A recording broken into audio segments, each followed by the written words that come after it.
आचार्य। जय बोलिए अनंत अनंत सिद्ध परमेष्ठी भगवान की जय। गोमठ सार कर्म कांड ग्रंथ राज की जय। आचार्य नेमी चंद्र देव की जय। परम भये सब खंडिके कर्म कांड समुदाय सहज अखंडित ज्ञानमय जयवंते जिन राय।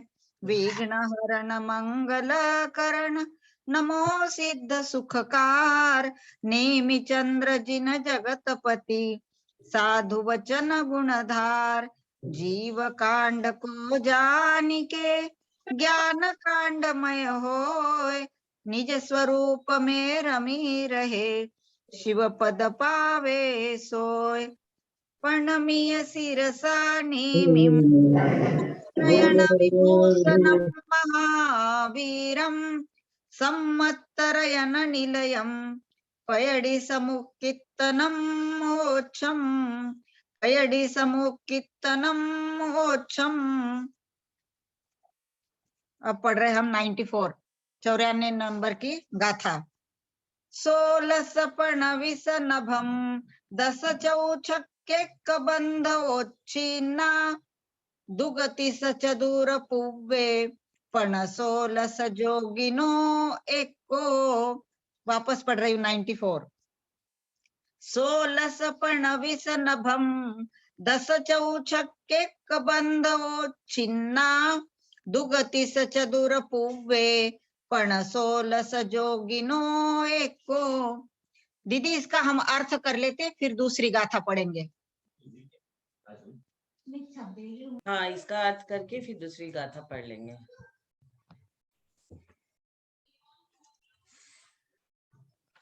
अब इसमें फिर जो हम लोग कल बंध विच्छुत्ति कर रहे थे ना, तो अब इन गुणस्थानों में बंध विच्छुत्ति कहते हैं। क्या व्यवस्था है, कौन से गुणस्थान में कैसे क्या बंध विच्छुत्ति होता है, उसी का यहाँ पे वर्णन है।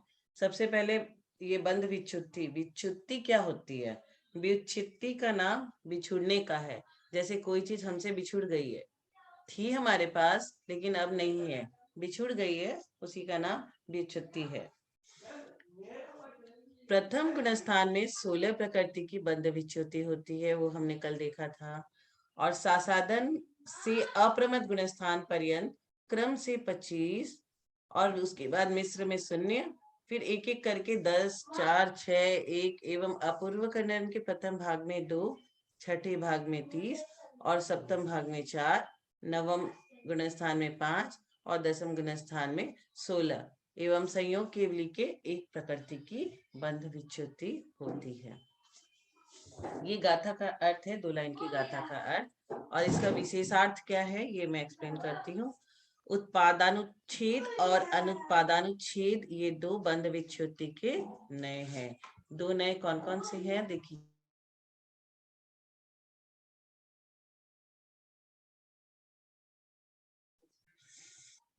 उत्पादानुच्छेद और अनुत्पादानुच्छेद ये 2 बंध विच्छुत्ति के नए हैं। कौन से पेज से ले रही हैं? ये ना आंटी अभी ये 94 नंबर की गाथा, पेज नंबर 51। उत्पादानुच्छेद को द्रव्यार्थिक नय भी कहते हैं। और इस नय की अपेक्षा से तो जहां अस्तित्व है वही विनाश है, तथा जहां अस्तित्व ही नहीं वहां बुद्धि में कैसे आ सकता है। और जब बुद्धि में नहीं आएगा तो वचन अगोचर होने से अभाव होगा। कोई चीज है तभी तो वो मिस होएगी ना। आपको किसी व्यक्ति से बहुत ज्यादा लगाव है और वो कहीं चला गया, तो व्यक्ति आपके पास था, अब आपके पास वो व्यक्ति बिछुड़ गया है, चला गया है। वैसे ही यहाँ समझाया गया है कि जब इस नए की अपेक्षा से जहाँ अस्तित्व है वही विनाश है, जो चीज है उसी का विनाश होगा। और जहाँ अस्तित्व ही नहीं वहां बुद्धि में कैसे आ सकता है। और जब बुद्धि में ही नहीं आएगा तो वचन अगोचर होने से अभाव हुआ, एवं अभाव होने से व्यवहार की प्रवृत्ति नहीं हो सकती। इसलिए अभाव नाम का कोई पदार्थ नहीं है तथा उसको जानने वाला कोई सत्य प्रमाण भी नहीं है। अब हम यहाँ में ग्रुप में सारे बुद्धिमान जीव बैठे हैं, उन सबको बहुत ज्ञान है हम उनसे पूछेंगे कि ये नए जो यहाँ पे लाया गया है, नए द्रव्यार्थिक नए किसे कहते हैं। कोई भी एक व्यक्ति द्रव्यार्थिक नए को मुझे गाता समझ नहीं आई, कौन सी बोली थी आपने? 94 आंटी। अच्छा, ठीक है, ओके ओके। आप बोलोगे द्रव्यार्थिक नय के बारे में?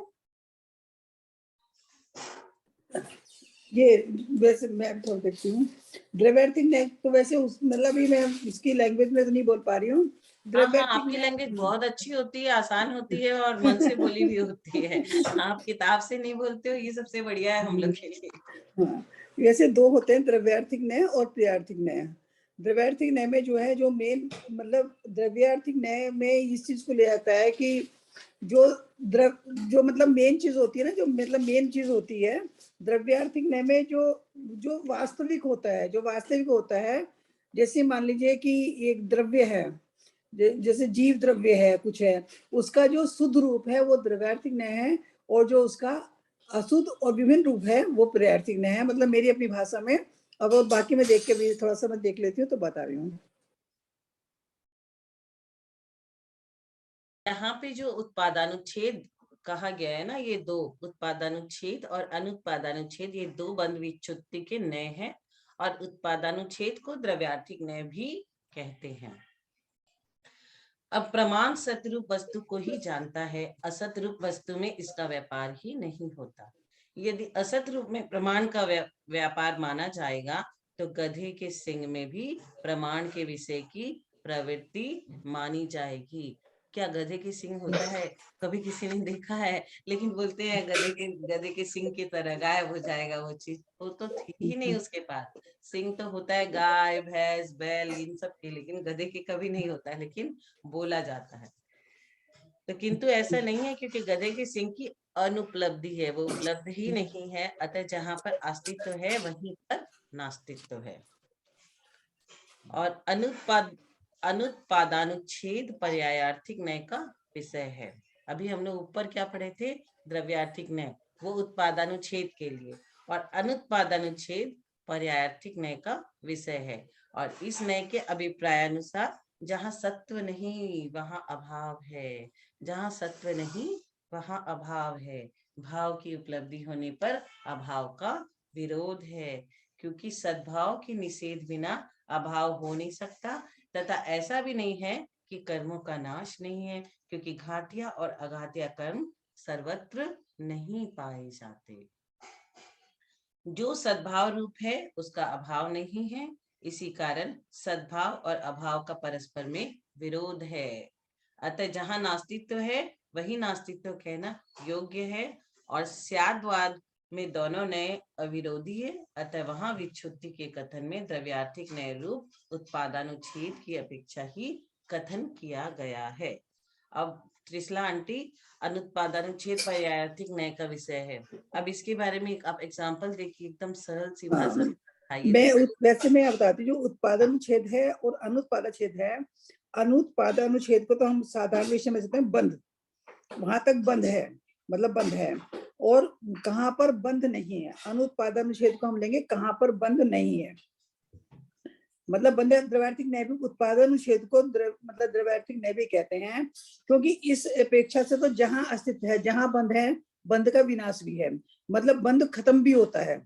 मतलब उत्पादानुच्छेद, उसका अर्थ हम लेंगे उत्पादानुच्छेद, उत्पाद है और उसका विच्छेद भी है। मतलब जहां पर पे उत्पाद है, जहां पर बंध है वहां उसका विच्छेद भी है, जहां पर अस्तित्व है उसका विनाश भी है। तो ये तो हमने लिए द्रव्यार्थिक न्याय के विषय से। ये द्रव्यार्थिक न्याय का जो विषय चला है ये विच्छुत्ति के आधार पर चला है। द्रव्यार्थिक न्याय का विषय बहुत विस्तृत है, हर जगह अलग अलग चलता है। यहाँ पे बंध विच्छुत्ति के हिसाब से हमने लिया है। और जो अनुत्पादानुच्छेद है, मतलब जहां पर की अस्तित्व नहीं है, वो पर्यार्थिक न्याय की अपेक्षा से आएगा कि कहां पर बंध ही नहीं है। मतलब समझिए उत्पादानुच्छेद में बंध भी है और उसका विच्छेद भी है, और अनुत्पादानुच्छेद में कहां पर की बंध नहीं है, इसको लिया गया। तो इसको हम लेंगे जहां अस्तित्व विनाश है, वो तो हमने वो उत्पादानुच्छेद, और जहां पर चीज ही नहीं है, बंध ही नहीं है, तो विनाश कैसे होगा, वो हो गया अनुत्पादानुच्छेद। ये हो गया। तो अब इसमें ये है कि अनुत्पाद, अब आपने बताया कि जैसे हम उसको तो एग्जाम्पल देंगे कि जहां पर गधे के सिर पर सिंग नहीं है, तो उसको सिंह की कल्पना करना ही है, वो तो अनुपादान अनुच्छेद हो गया।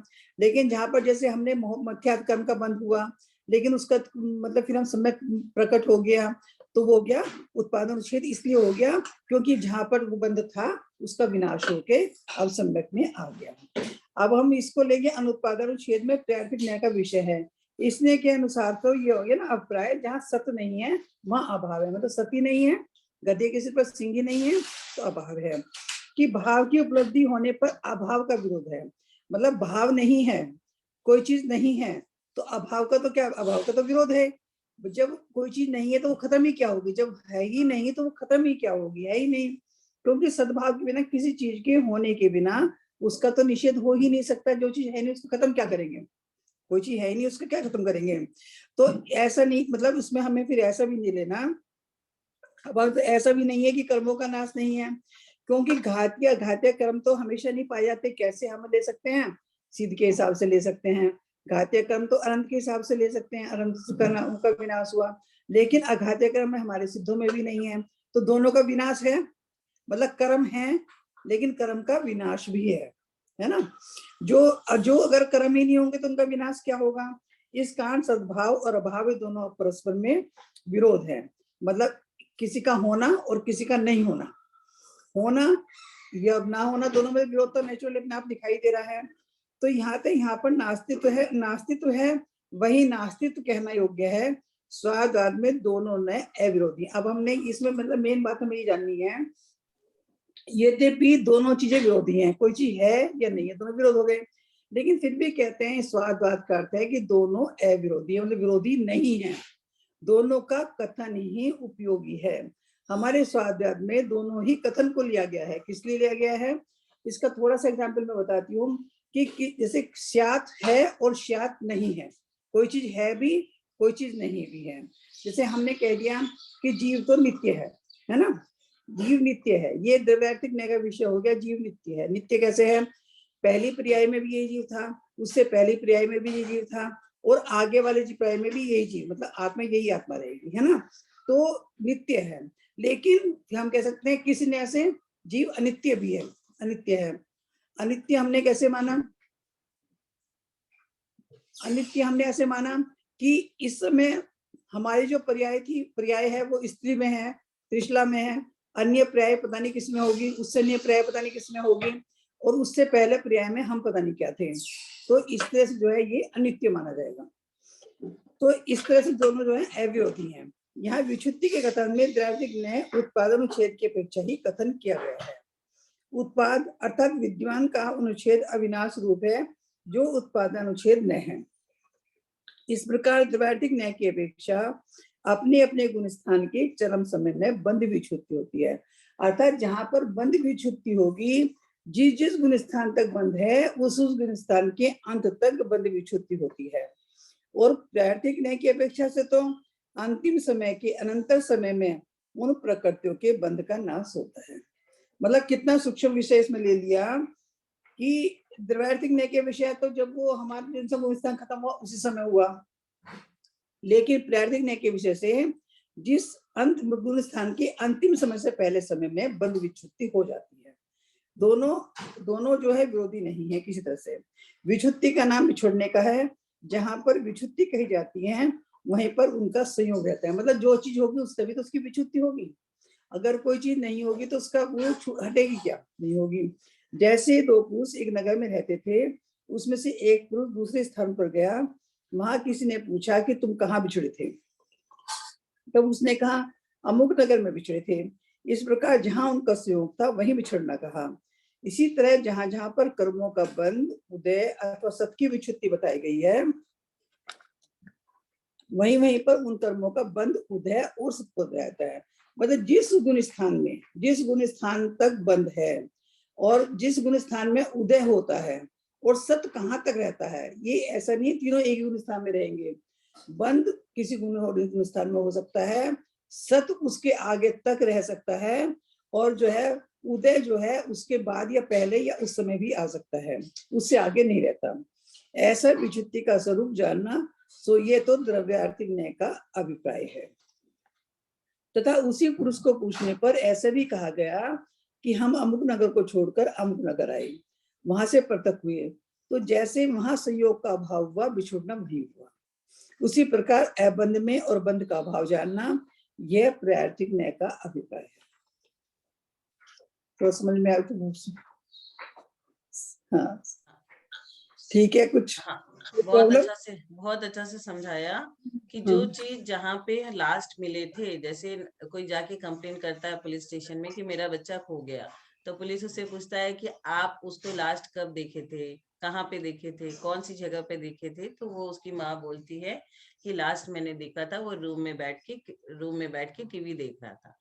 तो बस मान लिया जाता है कि वो वहीं से वह बिछुड़ गया, वहीं से वो खो गया, लास्ट समय उसे देखा था। तो यही इसमें दीदी और थोड़ा अच्छे से समझा दीजिए ना, मैं अभी ज्वाइन की हूँ। अरे अब गंगवाल अंकल से बोलूंगी कि आप थोड़ा सा इसका समरी बताएं इनको।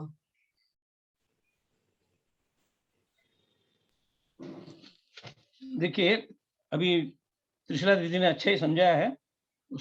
इसमें ये बंध विच्छुत्ति जो है वो कब होती है और कब हमको समझना चाहिए और किस किस प्रकार की होती है, ये इसमें समझाया है। तो प्रथम गुण स्थान में 16 प्रकृतियों की बंध विच्छुत्ति होती है और आगे सासादन तथा से अप्रमत्त गुण स्थान पर्यंत क्रम से 25, 10, 4, 6, 1 एवं अपूर्व क्रम के प्रथम भाग में 2, छठे भाग में 30 और सप्तम भाग में 4, 9वें गुण स्थान में 5, 10वें गुण स्थान में 16 एवं संयोग केवली के एक प्रकृति की बंध विच्छुत्ति होती है। अब यहाँ जो कहा है कि गुण स्थान में, तो यहाँ हमको गुण स्थान में न समझते हुए हमको ये गुण स्थान के अंत में ये समझना इंपॉर्टेंट है कि जहां तक कर्मों का सत्व है या जहां तक कर्म है, कर्म का उदय है या जहां तक कर्म हमारे पास है, तो प्रथम गुण स्थान में ये 16 कर्म तो हमारे पास रहेंगे। 16 प्रकार की जो बिंदु विच्छुत्ति बताई है वो 16 कर्म तो हमारे पास रहेंगे, लेकिन प्रथम गुण स्थान के अंत में, अंतिम समय में या अगले गुण स्थान के प्रथम समय में ये करना पड़ेगा कि जो गुणस्थान में विच्छुत्ति हो रही है उसके बिल्कुल अंत समय में वो कर्मों की बंध की विच्छुत्ति होती है। अब यहाँ आगे उन्होंने कहा है कि उत्पादानुच्छेद और अनुत्पादानुच्छेद, तो ये द्रव्य इसका पर्यायी नाम ये है द्रव्यार्थिक न्याय और पर्यायार्थिक न्याय। अब ये उत्पादानुच्छेद और अनुत्पादानुच्छेद ये शब्द हमारे लिए नए हैं, लेकिन पर्यायार्थिक न्याय और द्रव्यार्थिक न्याय ये शब्द हमारे लिए जाने पहचाने हैं। तो हम उससे ज्यादा अच्छे समझ सकते हैं कि द्रव्यार्थिक न्याय क्या है और पर्यायार्थिक न्याय क्या है। अब द्रव्यार्थिक न्याय, अब जीव के हिसाब से हम देखें तो जीव का द्रव्यार्थिक न्याय ये है कि आज मैं जीव हूँ, मेरे आज के भव में मैं जीव हूँ, पिछले के भव में भी जीव था, अगले भव में भी जीव है, वही जीव में कोई फर्क नहीं पड़ा है। जीव की जो व्याख्या है, जीव के जो लक्षण है वो पर्याय में भी थे, अगले पर्याय में भी रहेंगे, ये पर्याय में भी है। तो ये हो गया द्रव्यार्थिक न्याय। और पर्यायार्थिक न्याय क्या है कि पहले पर्याय में, इसके पहले मेरा कौन सा पर्याय था और अगले इसमें कौन सा पर्याय रहेगा, ये पर्यायार्थिक न्याय। जैसे अभी मैं मनुष्य जन्म में हूँ, पता नहीं पिछले जन्म में पिछले भव में कौन से पर्याय में था, अगले भव में कौन से पर्याय में रहूंगा, ये पर्यायार्थिक न्याय है। ये सोचना, मतलब जो आगे आने वाला है या पीछे था, आज उसकी उत्पत्ति नहीं है, आज वो भव्य इसमें नहीं है, सत्व में नहीं है, या आज वो नहीं है, सत्व नहीं है उसका, फिर भी हम पिछला जो था उसके बारे में सोचते हैं कि भाई मेरा पिछला जन्म का जो है, पिछले भव का सत्व तो आज नहीं है, उसका अस्तित्व तो आज नहीं है, लेकिन उसके बारे में मैं जब सोचता हूँ कि पिछले पर्याय में मैं क्या था या अगले पर्याय में मैं क्या रहूंगा, तो ये जो है ये पर्यायार्थिक न्याय है। जैसे अब कि आज मैं मानव हूं, अगले जन्म में पता नहीं क्या रहूंगा, कौन सी पर्याय रहेंगे, और पिछले जन्म में क्या था वो भी मुझे पता नहीं है, तो ये पर्यायार्थिक न्याय हो गया। तो ये उत्पादानुच्छेद और अनुत्पादानुच्छेद या द्रव्यार्थिक पर्यायार्थिक न्याय हमको इस प्रकार से समझना है। अब आगे ये क्या कह रहे हैं कि भाई साहब एक मिनट, प्रणाम। यहाँ तो ये ना जहाँ अस्तित्व वही विनाश है। हाँ, तो द्रव्यार्थिक नहीं, मतलब जहाँ अस्तित्व वही विनाश है, कि जो अपना अस्तित्व है उसी का विनाश हो रहा है। ये सिर्फ बंध विच्छुत्ति के बारे में आ रहा है, ये द्रव्यार्थिक ने पर्यायार्थिक मैंने पहले जो समझाया वो जनरल में समझा, जनरल में इसका डिस्कशन कर दिया कि द्रव्यार्थिक ने क्या है, पर्यायार्थिक विच्युति के हिसाब से दे दिया कि अब जहाँ अब उत्पाद अब वहीं अब विनाश है। विच्युति के हिसाब से ये क्या कर रहे हैं कि अब हम अब जीव द्रव्य का नहीं सोच रहे, अभी हम कर्म का सोचेंगे कि भाई जहां कर्म है, अभी जैसे प्रथम गुण स्थान में जो 16 कर्म हैं, प्रथम गुण स्थान में तो सारे कर्म हैं, लेकिन जो 16 कर्म विच्युति होने वाली है वो प्रथम गुण स्थान में है, इसके लिए उसकी विच्युति हो रही। यदि वो नहीं, अभी दूसरे गुण स्थान में उसकी विच्युति होने वाले नहीं है, अगले गुण स्थान में उसकी विच्युति वाले नहीं है, क्योंकि वो है ही अंकल नहीं, तो उसकी विच्युति क्या होनी? जो है उसी की विच्युति होती है ना। जो है उसकी विच्युति होती है। तो हाँ, समझ द्रव्य गई। द्रव्यार्थिक के हिसाब से ये क्या कह रहे हैं कि जहां अस्तित्व है वही विनाश है। अभी हम यदि ये कहेंगे कि मिथ्यात्व के विनाश या द्रव्य मिथ्यात्व की विच्युति चौथे गुण स्थान में होती है, वो नहीं होगा, क्योंकि मिथ्यात्व है ही पहले गुण स्थान में, चौथे गुण स्थान में वो है ही नहीं, तो चौथे गुण स्थान में उसकी कैसे विच्युति हो सकती है? तो जहां अस्तित्व है वही विनाश है, यही द्रव्यार्थिक है। जहां अस्तित्व नहीं वह बुद्धि में कैसे आ सकता है? मतलब जो चीज हमारे सामने नहीं उसके हम विचार नहीं करेंगे द्रव्यार्थिक के हिसाब से, लेकिन पर्यायार्थिक के हिसाब से तो हम जो सामने नहीं उसका भी विचार कर रहे हैं। जब बुद्धि में नहीं आएगा तो वचन अगोचर नहीं होगा, मतलब जब वो कोई भी वस्तु जो है, कोई भी विषय जो है, वो यदि सामने नहीं है तो उसके बारे में हमारे मन में विचार भी नहीं आएगा और हम उसमें द्रव्यार्थिक की अपेक्षा से, और हम उसके बारे में वचन भी नहीं करेंगे। अभाव होने पर व्यवहार की प्रवृत्ति नहीं होती। कोई चीज जो सामने नहीं है तो उसके बारे में हम व्यवहार नहीं करेंगे, उसके बारे में हम सोचेंगे नहीं, क्योंकि अभाव नाम का कोई पदार्थ नहीं है तथा उसको जानने वाला कोई सत्य प्रमाण भी नहीं है। आगे जो उदाहरण दे दिया उसका, गधे के सिंह का, कि गधे के सिंह नहीं होते हैं तो वो प्रमाण नहीं है, गधे के सिंह नहीं होते तो नहीं होते, हम उसके बारे में कोई विचार नहीं करते। और अनुत्पादाधिक मतलब पर्यायार्थिक नहीं में यहाँ ये लाइन पढ़ने योग्य है। इस अभिप्राय के अनुसार जहां सत्व नहीं वहां अभाव है। अब हम यहाँ अभाव हो रहा है, बंध विच्युति हो रही मतलब अभाव हो रहा है। अब यहाँ क्या कह रहे हैं कि जहां सत्व नहीं है वहां अभाव है। पहले यहाँ अभाव हो रहा था लेकिन यहाँ अभाव है। अभाव होना और अभाव रहना इसमें फर्क है। प्रथम गुण स्थान में बंध विच्युति हो रही है, वहां अभाव हो रहा है, और द्वितीय गुण स्थान में वो प्रकृति नहीं है, तृतीय गुण स्थान में वो प्रकृति नहीं है, मतलब उस प्रकृति का वहां अभाव है। अब मतलब बंध का अब नहीं, उसका बंध विच्युति नहीं हो सकती। वहां भाव की उपलब्धि होने पर अभाव का विरोध है, मतलब जहां है। अपन गधे के सींग को लगा सकते हैं क्या कि वहां उसका सत्व ही नहीं तो अभाव है ना? हाँ, वही तो उदाहरण दिया ना ऊपर, सद्भाव के अनुत्पाद अनुच्छेद में पर्यायार्थिक नहीं में कि वहां उसका अस्तित्व ही नहीं है गधे के सिंगों का, तो सत्व ही नहीं है तो वहां अभाव हो गया। वैसे हाँ वही तो हो गया ना, सत्व नहीं, इसके लिए उसका अभाव हो गया। मतलब वहाँ प्रकृति नहीं है तो बंध किसका होगा? हाँ नहीं, बंध विच्युति किसकी होगी? बंध विच्युति, वही बंध विच्युति किसकी होगी? वहाँ है ही नहीं तो बंध विच्युति किसकी होगी? इसलिए अभाव हो गया, इसलिए अभाव। बहुत सुंदर, बहुत सुंदर। सद्भाव के बिना सद्भाव के निषेध बिना अभाव नहीं हो सकता। मतलब सद्भाव नहीं है तो अभाव काय का होगा? तो ऐसा भी नहीं है कि कर्मों का नाश नहीं है। अब क्योंकि घातीय कर्म और अघातीय कर्म सर्वत्र नहीं पाए जाते, अर्थात जो सद्भाव रूप है उसका अभाव नहीं है, जो है उसका जो सर्वथा को कहाँ से लेंगे? सर्वथा को कैसे लेंगे? मतलब घातीय और अघातीय जहाँ सर्वथा नहीं है, सर्वत्र है, सर्वथा नहीं, सर्वत्र है। हाँ घातीय, अब सिद्धों में घातीय कर्म अघातीय कर्म दोनों भी नहीं पाए जाते हैं। अच्छा, समझ गई। हाँ, अरिहंत में अघातीय कर्म पाए जाते हैं, घातीय कर्म नहीं पाए जाते हैं। तो घातीय और अघातीय कर्म सर्वत्र नहीं पाए जाते, उसका मतलब ये है कि ये जो कर्म है ये सब जगह नहीं पाए जाते, अर्थात जो सद्भाव रूप है उसका अभाव नहीं है। इसी कारण सद्भाव और अभाव का परस्पर विरोध है।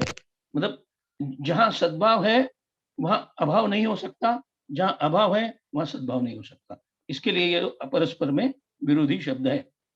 अतः जहां नास्तित्व है वही नास्तित्व कहा जाएगा, जहां नहीं अस्तित्व का उल्टा नास्तित्व, जहां उसका नास्तित्व यानी पर्यायी शब्द अभाव लेंगे उसका, कि जहां अभाव है वही अभाव माना जाएगा।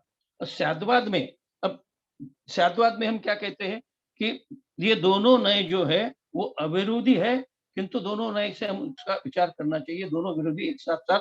जैसे अब हम ये कहेंगे कि जीव मूर्तिक है, जीव अमूर्तिक है, दोनों भी बातें सही है, क्योंकि जब जीव शुद्ध रूप में है वो अमूर्तिक है, और जब वो कर्मों के साथ है वो मूर्तिक है। तो हम स्याद्वाद में कैसा कहते हैं, स्यात् मूर्तिक स्यात् अमूर्तिक।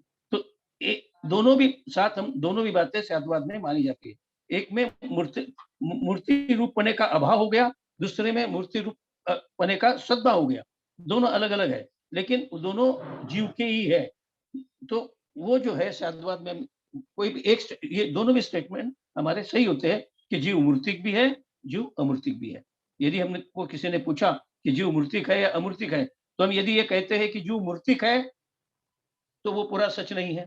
हम यदि ये कहते हैं कि जीव अमूर्तिक है तो वो भी पूरा सच नहीं है, क्योंकि जीव अमूर्तिक संसारी अवस्था में हो जाता है, और जीव अमूर्तिक संसारी अवस्था में हो जाता है, और अमूर्त रूप सिर्फ शुद्ध अवस्था में है। तो यदि हम द्रव्यार्थिक शुद्ध द्रव्य के हिसाब से जीव को देखें तो वो अमूर्त है, लेकिन संसारी रूप में वह अमूर्तिक है, मूर्तिक है।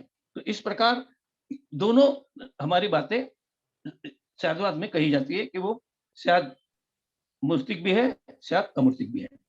अब भाई साहब जो ये बताया ना इन्होंने कि इस कारण सद्भाव और अभाव का आपस में विरोध है, तो ये कैसे बैठेगा? जब सद्भाव होगा तभी तो उसका अभाव होगा। जब जिस प्रकृति का सद्भाव नहीं होने का उसका अभाव कैसे हो जाएगा? लेकिन जब किसी प्रकृति का सद्भाव होगा तभी तो अभाव होगा। जब कोई सद्भाव नहीं होने का तो अभाव कैसे हो जाएगा? तो परस्पर विरोध कैसे है? सुनिए, अभाव होना और अभाव रहना ये दो बातें अलग है। जब परस्पर यदि उसका सद्भाव है तो अभाव होगा, लेकिन जब वो नहीं है तो उसका अभाव ही है ना। अभी जैसे मेरे पास समझो कोई चीज है तो उसका अभाव हो सकता है, लेकिन मेरे पास चीज जब है ही नहीं तो मैं कह सकता हूं ना उसका अभाव ही है। अभाव होना और अभाव रहना, इसमें फर्क समझिए आप। अभी समझो कोई कर्म जो प्रथम गुणस्थान में विशुद्धि जिसकी हो रही है, वो कर्म प्रथम गुणस्थान में मेरे पास है, इसके लिए उसकी विच्युत्ति हो रही है। लेकिन मैं यदि तृतीय गुणस्थान का विचार करूं या चौथे गुणस्थान का विचार करूं, तो जो कर्म पहले गुणस्थान में चले गए हैं उनका तो अभाव है ना चतुर्थ गुणस्थान में। तो जहां सद्भाव है वहां अभाव होगा, लेकिन जहां अभाव है वहां अभाव रहेगा ही। ये दोनों फर्क समझना है हमको, अभाव होना और अभाव रहना, बहुत बढ़िया। ये फर्क। तो आगे हमारा जब आएगा कि भाई बंद, मतलब आगे हम देखेंगे कि कितने प्रकृतियों का बंद हो रहा है और कितनी अबंध प्रकृतियां है, ये जब हम देखेंगे तब हमको इसका ज्यादा समझ में आए। विद्यमान का बोलिए, कुछ बोल रहे थे आप? समझ में आ गया। मैं सोची थी इनका आपस में विरोध कैसे है, फिर समझ में आ गया। हाँ, उत्पाद अर्थात विद्यमान का अनुच्छेद अविनाश रूप है, जो अनुत्पादानुच्छेद या उत्पादानुच्छेद या द्रव्यार्थिक नय कहा गया है। इस प्रकार द्रव्यार्थिक नय की अपेक्षा अपने, ये देखो मैं जो बता रहा था वही आ गया यहाँ।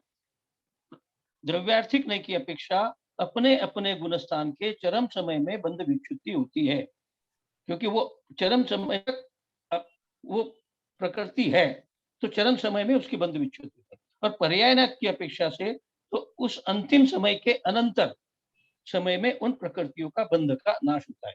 मतलब वो प्रकृति जो, अब ये कल भी, इसके पहले भी हमने देखा था कि जो अंतिम समय है वो अंतिम समय तो बहुत छोटा है, लेकिन वो अंतिम समय में एक जगह ऐसा है कि वो प्रकृति है, उसका नाश हो रहा है, और उसके बाद में जो है उसका जो अंतिम समय का जो नेक्स्ट पार्ट है वो तो हमारे गोचर नहीं है, वहां बंध का मतलब नाश होना शुरू हो गया और अनंतर समय में उसका पूरा नाश हो गया। तो पर्यायर्थिक नय की अपेक्षा से तो अंतिम समय के अनंतर, मतलब जो हम पहला गुणस्थान यदि कंसिडर करते हैं तो पहला गुणस्थान के अंतिम समय के अनंतर, मतलब अंतिम समय के जस्ट नेक्स्ट, वो हम पकड़ नहीं सकते, वहां प्रकृति का नाश हो रहा है, वहां विच्युति हो रही है। विच्युति वैसे नाम ये नहीं है ना जो उत्पाद अर्थात विद्यमान का अनुच्छेद अविनाश रूप, इसका क्या मतलब हुआ अनुच्छेद अविनाश रूप? उत्पाद अर्थात विद्यमान का अनुच्छेद अविनाश। अनुच्छेद मतलब एक पार्ट बोलना पड़ेगा ना, अभी अनुच्छेद मतलब एक विभाग, टुकड़ा, छेद मतलब छोटा टुकड़ा, अनुच्छेद। अविनाश रूप जो है उसका उत्पादानुच्छेद नए है, ये उत्पादानुच्छेद नहीं बोलते, द्रव्यार्थिक नहीं बता रहे हो इस नहीं, प्रकार। वो उत्पाद अनुच्छेद को तो बता रहे हैं, पर ये अनुच्छेद अविनाश रूप नहीं, वो मतलब शब्द का अभी तक अविनाशी था, जो था अपने अस्तित्व में, उसका जहां तक अस्तित्व उस हिसाब से आ गया ना कि नहीं, वहां तक तो उसका अस्तित्व है। तो उसमें ये अनुच्छेद अविनाश रूप शब्द का अर्थ नहीं निकल रहा ना, वही तो अनुच्छेद अविनाश रूप उसका अर्थ नहीं निकल रहा है। हाँ, ये उस दिन भाई साहब भी एक्सप्लेन मतलब भूल गए थे करना। हाँ, ये अपने को पहले भी एक्सप्लेन नहीं किया गया और अभी भी अपने समझ में नहीं आ रहा है वो। हाँ, कोई बात नहीं, पर अपन वैसे समझ गए कि भी प्रथम गुणी स्थान तक वो सारी प्रकृतियां हैं, अंतिम समय तक है, और जस्ट उसके बाद अनंतर वो नहीं है। हाँ, पकड़ नहीं पाते अपन पर वही तो वही अपन, मतलब अभी तक जो हम ज्यादा जो प्रचलित है वो प्रचलित ऐसा है कि भाई प्रथम गुणस्थान में प्रथम गुणस्थान में 16 कर प्रकृति की विच्युति है, तो ऐसा नहीं कहते हुए हमको ये कहना चाहिए प्रथम गुणस्थान के अंतिम समय में 16 प्रकृतियों की विच्युति है, ये हमको समझना चाहिए। हाँ। प्रथम गुणस्थान में विच्युति है और प्रथम गुणस्थान के अंतिम समय में विच्युति है, ये हमको फर्क समझना चाहिए।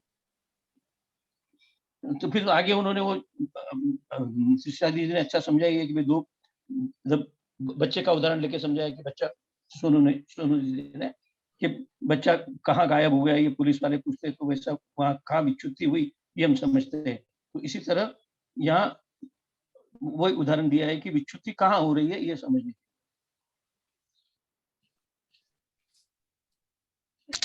अभी आगे का पढ़ लेता हूं मैं। विच्युति का नाम, विच्युति नाम बिछुड़ने का है, परंतु जहां पर विच्युति कही जाती है वहीं पर उनका संयोग रहता है। जैसे दो पुरुष एक नगर में रहते थे, उसमें से एक पुरुष दूसरे स्थान पर गया, वहां किसी ने पूछा कि तुम कहाँ बिछुड़े थे, तब उसने कहा कि हम अमुक नगर में बिछुड़े थे, मतलब अमुक नगर तक हमारा संयोग था। इस प्रकार जहां उनका संयोग था वही बिछुड़ना कहा, जहां अस्तित्व है वही अभाव हुआ उसी समय। इसी तरह जहां जहां पर कर्मों का बंध, उदय अथवा सत्व की विच्युति बताई गई है। अब हम ये गाथा में सिर्फ बंध का विषय कर रहे हैं, सिर्फ बंध का जान रहे हैं, लेकिन इन्होंने ये सेंटेंस में बाकी भी उसका बंध, उदय और सत्व तीनों विच्युति को कंसिडर कर लिया है। बंध विच्युति, उदय विच्युति और सत्व विच्युति तीनों को कंसिडर करके स्टेटमेंट बनाया कि इस तरह जहां जहां पर कर्मों का बंध, उदय अथवा सत्व विच्युति बताई है, वहां पर तो उन कर्मों का बंध, उदय अथवा सत्व रहता है, उससे आगे नहीं रहता। मतलब अब ये कि जहां उदय विच्युति हो रही है उसके आगे वो कर्म का उदय होने वाला नहीं है, या जहां सत्व विच्युति होगी उसी का तो अभाव होगा। हाँ, तो वो तब तक तो उदय सत्व अस्तित्व सब है ही है उसका। सिंपल सी बात है, तब तक तो है ही है सब। नहीं, जहां प्रथम गुण स्थान में जैसे उसका उदय भी है, सत्व भी है, अस्तित्व है, हाँ, फिर ही तो उसका अभाव होगा। तो जो चीज है उसी का तो होगा अभाव। सबसे आखिरी में सत्व जाएगा। हाँ, सबसे आखिरी में सत्व जाएगा, और बंध और उदय पहले भी हो सकता है, बंध विच्युति बाद में भी हो सकती है, उदय विच्युति पहले भी हो सकती है, बाद में भी हो सकती है। ये कोई जरूरी नहीं है कि उदय पहले बाद मतलब अंतिम समय में ही तो होगा। नहीं, वैसा नहीं बता रहे हैं, गुणस्थान की अपेक्षा बता रहे हैं। जैसे हमने आहारक द्विक का देखा है कि 7वें 8वें गुणस्थान में उसका बंद होता है। सभी गुणस्थान में क्या लास्ट में बंद और विच्युति होगी क्या? वो तो है, सभी जो भी हम कह रहे हैं, किसी भी गुणस्थान का वर्णन जब कर रहे हैं बंध के बारे में, तो वो बंध आखिरी में ही समझना है और उदय पूरे गुणस्थान में समझना है। अभी जी। समझो, हम ये कहेंगे कि पहले गुणस्थान में हमको आयु बंध का उदय है, तो कौन कौन से आयु बंध का उदय है, तो वो पूरे गुणस्थान में जितना समय हम गुणस्थान में रहेंगे उतने समय तक रहेगा। वो सिर्फ अभी यदि हम ये कह रहे हैं कि भाई हमको पहले गुणस्थान में आयु कर्म का बंध है, तो उसके अंतिम समय में ही बंध होगा, ऐसा नहीं है।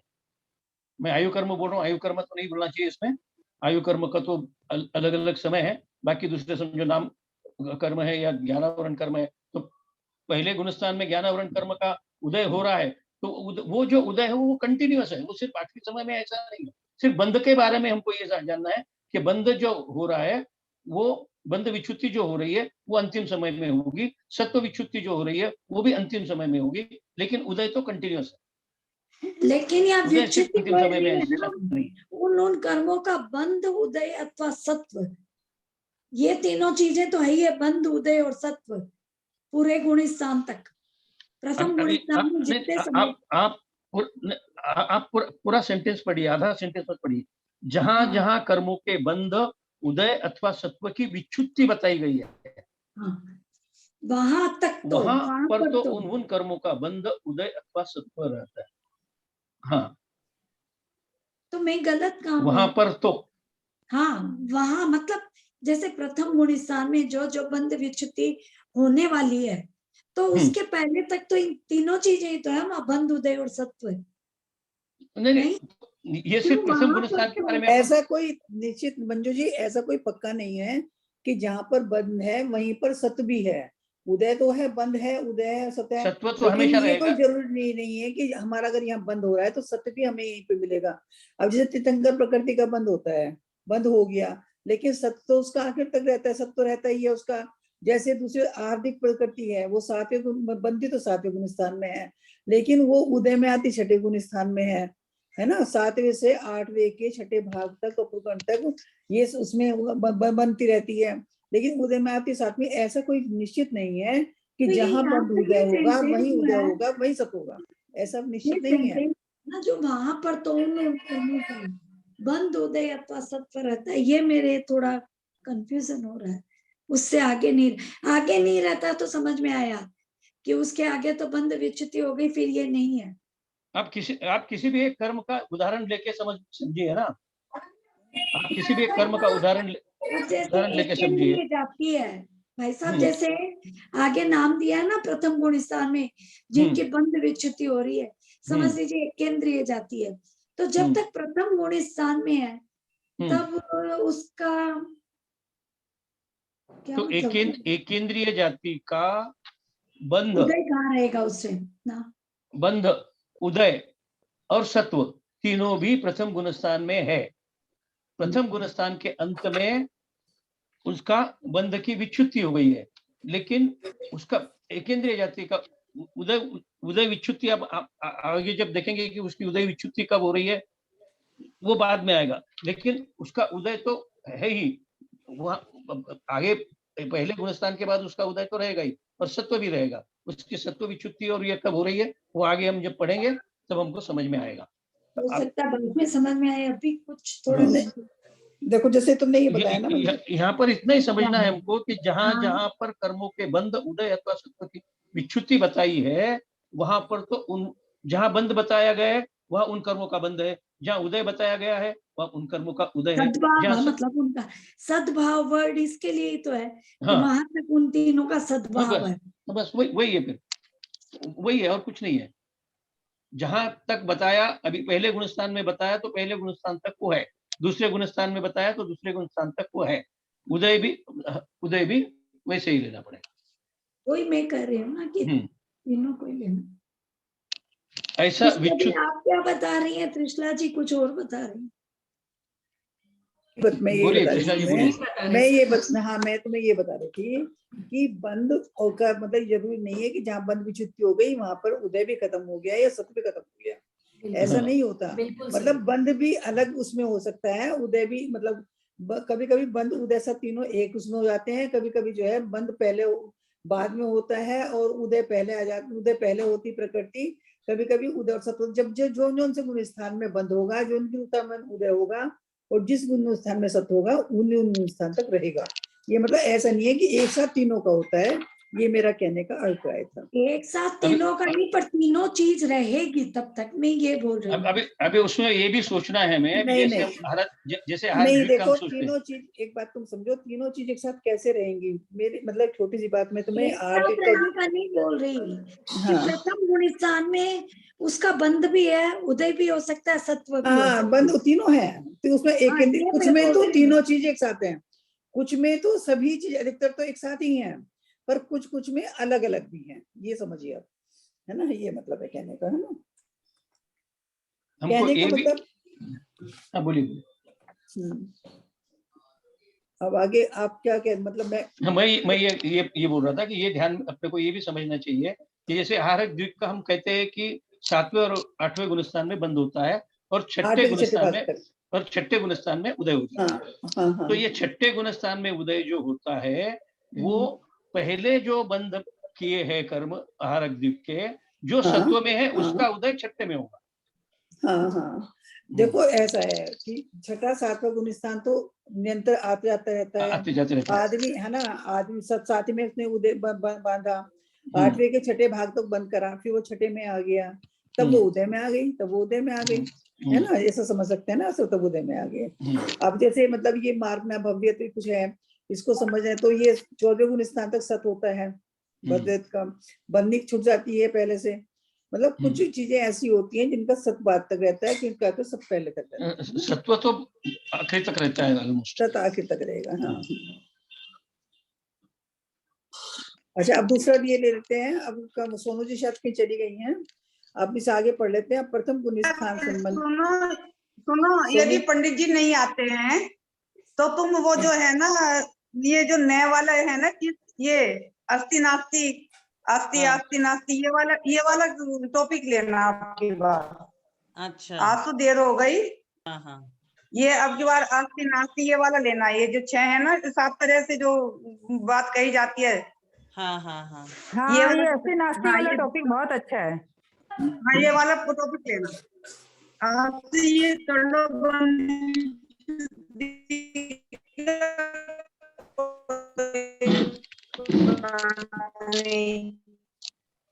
तो इनका जी, आपकी आवाज कट रही है, आप बंद कर हमारे विसर्जन हो जाता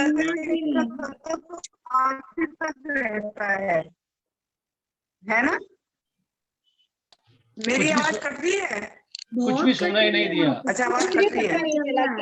आप बंद करिए भाई साहब को बोलने दीजिए, कल बोलिएगा ये। और टाइम हो गया। नहीं भाई साहब, इसको एक बार पूरा कर लो। सेकंड क्लास होएगी क्या? सेकंड क्लास होएगी? पता नहीं, अभी पता तक नहीं। खोल के देखना पड़ेगा। हो सकती है भाई साहब, हो सकती है। कल ललिता दीदी बोली शायद कल सवेरे लेंगे, सुनिए, देखना आज पड़ेगा। शायद कल सवेरे लेंगे ऐसा बोले थे, ऐसा लेकिन हाँ, कहा तो था, देखेंगे अपन होती है नहीं, क्या। नहीं, आज मैसेज क्लास आया है होगी। कि नहीं, अपने को वो ग्रुप में जाने के बाद मैसेज आया कि नहीं आया, वो चेक करना पड़ेगा। जी वो वो कह रही थी कि आज होगी क्लास, जहाँ तक कहूंगी इनका वीणा जी, आपका फोन मतलब दूसरा दिन को बोलिए ना कि इनका फोन बहुत डिस्टर्ब आता है, समझ नहीं आ रहा है। ये रुकती नहीं है, बताओ क्या तो करूं। बीना, तुम्हारा फोन भी ना इतना खराब होता है, तुम रुक जाओ। हाँ, तुम्हारा फोन इतना खराब आ रहा है, तुम्हारी आवाज ही नहीं आ रही है। हाँ, तो तुम रुक जाओ जरा, मत बोलो, बहुत ज्यादा खराब आ रहा है, बहुत डिस्टरबेंस आ रहा है तुम्हारा फोन।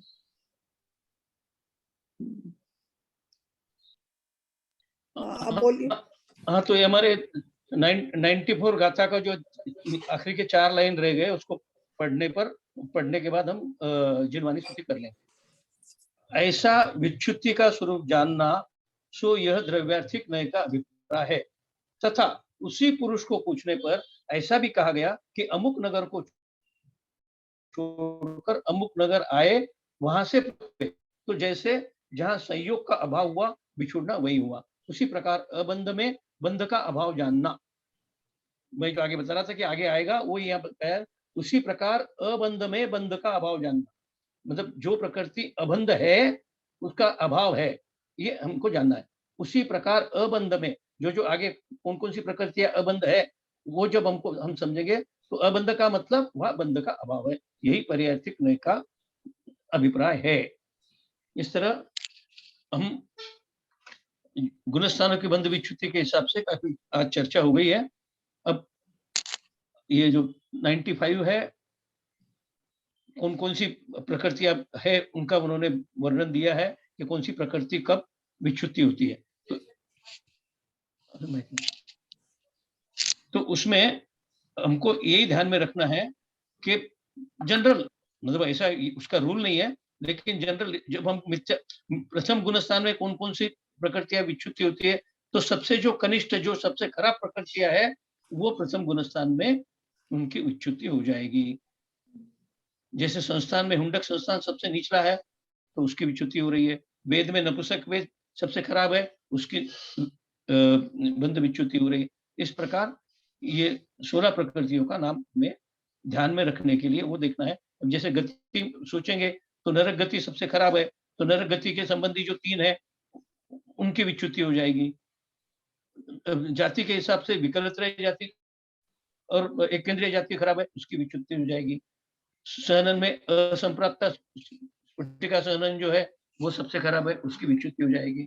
इस तरह हमको ध्यान रखने के लिए वो देखना है कि जो सबसे खराब है, जो हमारे पाप प्रकृतियां है, उनकी विच्युति प्रथम गुण स्थान में हो रही है। सारे पाप प्रकृति की नहीं होगी, लेकिन जो 16 प्रकृतियों की हो रही है वो 16 प्रकृतियां पाप प्रकृतियां ही है और वो सबसे खराब प्रकृतियां है। ये हम समझो कल भाई साहब नहीं आ रहे तो कल इसका एक्सप्लेनेशन कल कर लेंगे। जलवानी स्तुति कर लीजिए अपने को।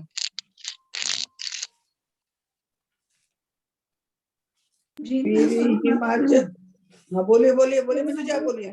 नहीं मुझे आप बोलिए, प्लीज बोलिए। जिनवाणी मोक्ष न सेनी है, जिनवाणी जिनवाणी मोक्ष न सेनी है, जिनवाणी जीव कर्म के जुदा करण को, जीव कर्म के जुदा करण को ये ही पैनी छेनी है, जिनवाणी जिनवाणी मोक्ष न सेनी है, जिनवाणी जो जिनवाणी उर न धरत है, जो जिनवाणी उर न धरत है, सैनी हो के असेनी है, जिनवाणी जिनवाणी मोक्ष न सेनी जिनवाणी जो जिनवाणी नित अभ्यासे, जो जिनवाणी नित अभ्यासे वो ही सच्चा जैनी है, जिनवाणी जिनवाणी मोक्ष न सेनी है, जिनवाणी पढ़ो सुनो ध्याओ जिनवाणी, पढ़ो सुनो ध्याओ जिनवाणी, अगर सुख शांति लेनी है, जिनवाणी जिनवाणी मोक्ष न सेनी है, जिनवाणी जिनवाणी के ज्ञान दे सुजे लोकालोक, सोवाणी मस्तक नमो सदा दे तू दो, हे जिनवाणी भारती तो ही जपो गिनेन, जो तेरा शरणा गए सो पावे सुख चैन, देव जो अंत को गुरु से दया धर्म पालू सदा यही मोक्ष का पंथ की जय। कार्य सर।